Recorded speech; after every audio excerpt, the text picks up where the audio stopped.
जय माता दी पंडित जी। जय माता दी महारानी बंगलामुखी माता दे दरबार ਅਸੀਂ ਆਏ ਹਾਂ जी। ਤੇ ਮੈਂ ਆਪਣੇ ਚੈਨਲ ਦੇ ਮਾਧਿਅਮ ਰਾਹੀਂ ਆਪ ਜੀ ਤੋਂ जी महारानी जी ਦਾ ਇਤਿਹਾਸ ਜਾਨਣਾ ਚਾਹੁੰਦਾ ਹਾਂ। जी बंगलामुखी माता कौन सी, जी। ਮੜਾ ਦੱਸਿਓ ਭਗਤਾਂ ਨੂੰ ਵਿਸਤਾਰਪੂਰਵਕ। ओम मधे सुदावधि मणिमंडपरद निवेदी सिंहासनो परिगतां परिपीतवर्णां पीताम्बरावणमाल्य विभूषितांगी श्रीदेवीं भजामि धृतमुद्गर्भैरिजवां जीवागरमादाय करेण देवीं वामिं शत्रुं परपीडं यन्तीं ओम गदा विघातीं च दक्षिणेन पीताम्बराढ्यान्धिभुजां भजामहे ओम हलिं बगलामुखीं सर्वदुष्टानां वाचं मुखम पदम गति स्तंभे जीवाम किल किल बुद्धि विनाशिनी ओम स्वाहा। मैं महंत डॉक्टर मयूर शास्त्री दरबार प्राचीन सिद्धपीठ माता बगलामुखी मंदिर गंगेट से, जो बगलामुखी माँ का जो मूल इतिहास है। एक बार मध्य नाम का राक्षस भगवान शंकर की पूजा करा था, तो वह करता रहा। एक दिन भगवान शंकर ने उसे वरदान दिया कि तू एक फूंक मारेगा तो पूरी सृष्टि को उड़ा देगा। मतलब जब भी अपने मुख से श्वास निकालेगा तो उस श्वास से पानी इकट्ठा होगा, तो उस पानी से पूरी सृष्टि का नाश हो सकता था। तो उस राक्षस में एक तरह का अहंकार आ गया और अहंकार पूर्वक वह सबसे पहले इंद्रलोक में गया, वहाँ वो तबाही मचाई। तब भगवान विष्णु जी इनके साथ लड़े, वो भी हार गए। तब भगवान विष्णु जी ने मध्य प्रदेश के दतिया में हरिद्रा सरोवर के किनारे माँ की आराधना करनी शुरू कर दी। कई वर्षों तक करते रहे, यहाँ तक कि भगवान विष्णु जी ने माँ की इतनी आराधना की, माँ की इतनी साधना की, माँ का इतना तप किया कि भगवान विष्णु की जो मूल शक्तियाँ थी वो भी माँ ने खींच ली, अर्थात उन्हें एक साधारण सा मानव बना दिया।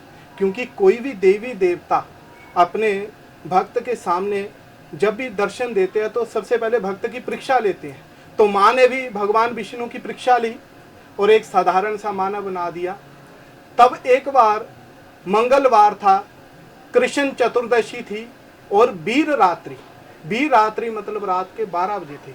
माता की जो शक्ति रात को ही बढ़ती है।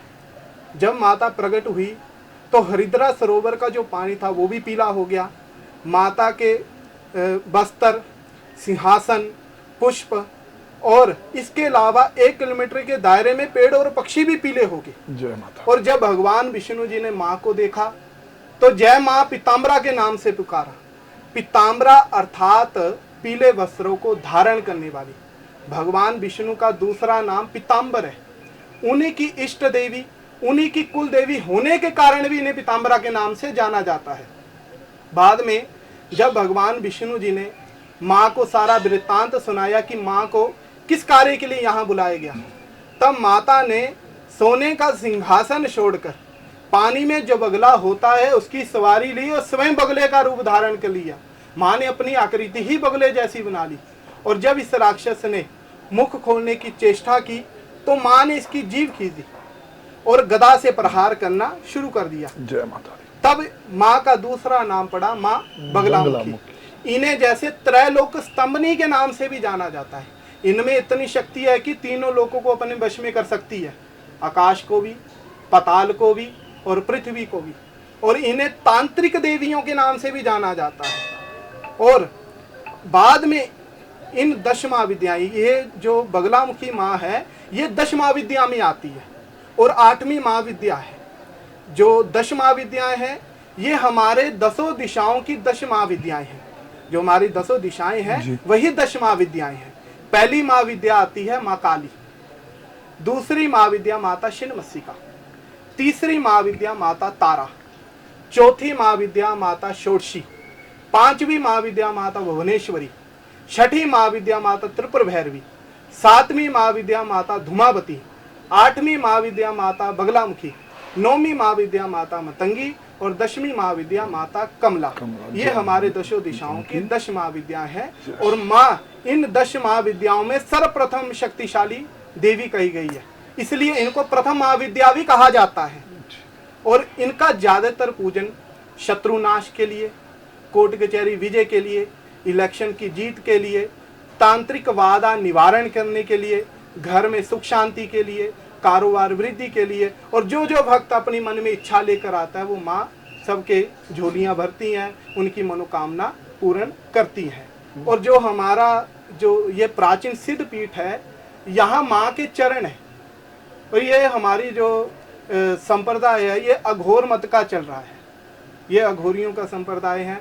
तो हमारे गुरु महाराज ने ही यहाँ पर स्थापना की थी। तो ये 60 साल पुराना मंदिर है जी। और यहाँ मान्यता है कि जो व्यक्ति चिंतपूर्णी जाता है, यहाँ दर्शन करने के बाद उसकी यात्रा सफल मानी जाती है। जय माता दी। अच्छा, आप वैसे प्रोफेशन से डॉक्टर हो? जी। तो महारानी के सेवादार भी? जी। बहुत बहुत भी आपको दाती माँ ने भाग लगाए हैं। साइंस का और विज्ञान और साइंस का, धार्मिक, सब ये भगवती की कृपा। बहुत अच्छा। ये 6 साल की उम्र से ही लगे हैं भगवती के चरणों में। बहुत अच्छा जी।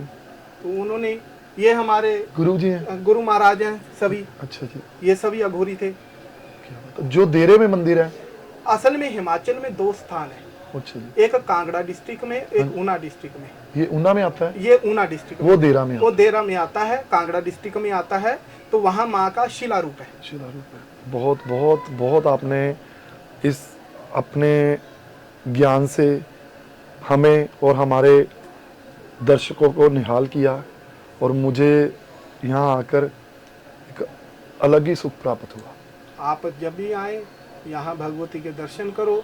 आपको कोई भी किसी भी प्रकार की बाधा है, चाहे शत्रु बाधा है, चाहे नजर बाधा है, चाहे तांत्रिक बाधा है, चाहे कोर्ट कचहरी की बाधा है जी, किसी प्रकार की, आप आओ, माँ के दर्शन करो। यहाँ तो यहाँ मान्यता है कि दर्शन मात्र से ही उनके कार्य सिद्ध हो जाते हैं। जय माता। और यदि किसी व्यक्ति की इच्छा है कि माँ के यहाँ हवन करवाना चाहते हैं तो वो भी करवा सकते हैं। जरूर। और हमारा यहाँ माँ का साल में एक बार मेला चलता है। वो चलता है माँ की जयंती के उपलक्ष्य पर। वो कब होती है जयंती माँ की? ये जयंती वैशाख महीने के शुक्ल पक्ष के, मतलब इसमें शुरू हो जाता है हमारा अक्षय तृतीया से। अक्षय तृतीया से लेकर बगलामुखी जयंती तक ये 7 दिन का मेला चलता है। तो बहुत दूर दूर से लोग दर्शन करने के लिए माँ के आते हैं। और बहुत बड़ा यज्ञ यह चलता है। ये पूरे पंजाब में, हिमाचल में, हरियाणा में विशेष तौर पर यहाँ यज्ञ चलता है। बहुत अच्छा लगा पंडित जी, थैंक यू सो मच। बड़ी जय माता दी।